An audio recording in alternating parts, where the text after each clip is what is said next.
Looking at this false statements and concealment of facts, whoever in any document required by Title I of the Employee Retirement Income Security Act of 1974 to be published or kept as part of the records of any employee welfare benefit plan or employee pension benefit plan or certified to the administrator of any such plan makes any false statement or representation of fact, knowing it to be false, or knowingly conceals, covers up, or fails to disclose any fact, the disclosure of which is required by such title or is necessary to verify, explain, clarify, or check for accuracy. Yes.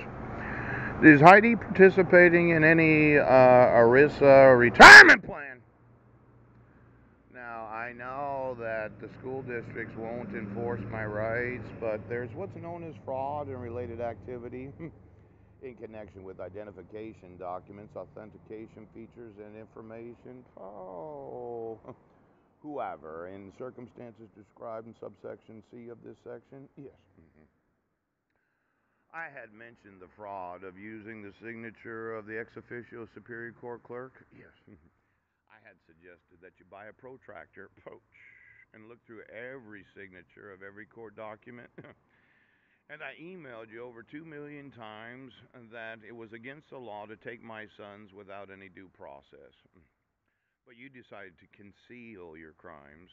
Isn't that right, Sheriff? Ooch. Why don't you get me the ERISA plans, the pension plans, and the retirement plans of every sheriff and every police officer? Now, I know that those that are cops and sheriffs, they give to charity. Pooh! Could you get me all the charitable contributions of every individual in law enforcement? You decided to conceal the fact of the use of forgeries, the penalty of perjury, ooch, the fact that my record was expunged and I haven't been arrested for domestic violence or child abuse. Yes. See, I told you this weekend. And instead of having my sons call me, they can just leave a voicemail. I will call them back. You wanted to conceal and cover up your crime of issuing dissolutions of marriage. Now, I wasn't given any due process. Right. I never received the dissolution of marriage.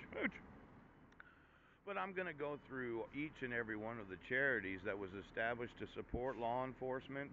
Just like the Jewish Federation. I'm just using them as an example. And then I'm going to look at exactly what law enforcement. Well, I'm sorry, but I'm going to. Well, you can't use forgeries. You can't issue court orders where the petitioner doesn't acknowledge it. You can't have court hearings where my record was expunged and I've never been arrested for domestic violence or child support. Now, you arrested me for violating a protection order where I had not committed any domestic violence or child abuse. And instead of removing your court orders, you decided to involve me in your fraud. Now, once we go through one of these 501c3 tax returns, just like we did the public inspection, I'm going to absolutely hammer the fucking shit right now. Now, I want my sons. And you allowed for my wife or a look-alike or some other individual to sign court documents that's not the actual biological mother of my sons. And then you refuse to tell me where they're at, and then you're concealing and covering up certain ERISA law violations. Yeah. Now you can get up to 5 years for this. Pooh! Fraud and related activity in connection with identification documents. That would be the dissolution of marriage. Yeah. What was the reason that you gave her the dissolution of marriage? Was it the expunged arrest record that happened on Guam, or was it Well, as I said, I've never been arrested for child abuse or domestic violence. Now, I'm going to sue each and every school. Yes.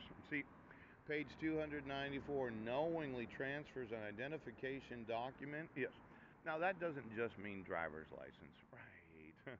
It means any document, authentication feature would be the state seal. Yes. Or a false identification document, knowing that such document or feature was stolen or produced without lawful authority. Yeah.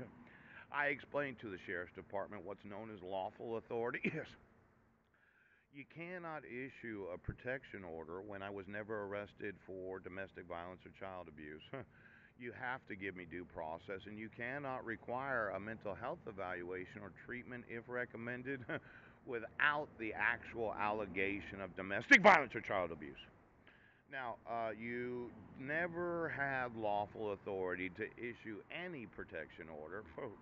You didn't have the lawful authority to issue the dissolution of marriage, and you knowingly transferred the dissolution of marriage identification document.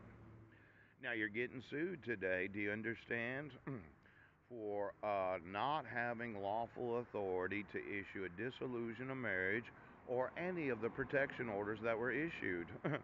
Now, I'm going to sue each and every school district. See, knowingly possesses with intent to use unlawfully or transfer unlawfully 5 or more identification documents. Yes, I put a big scribble right there. Yes.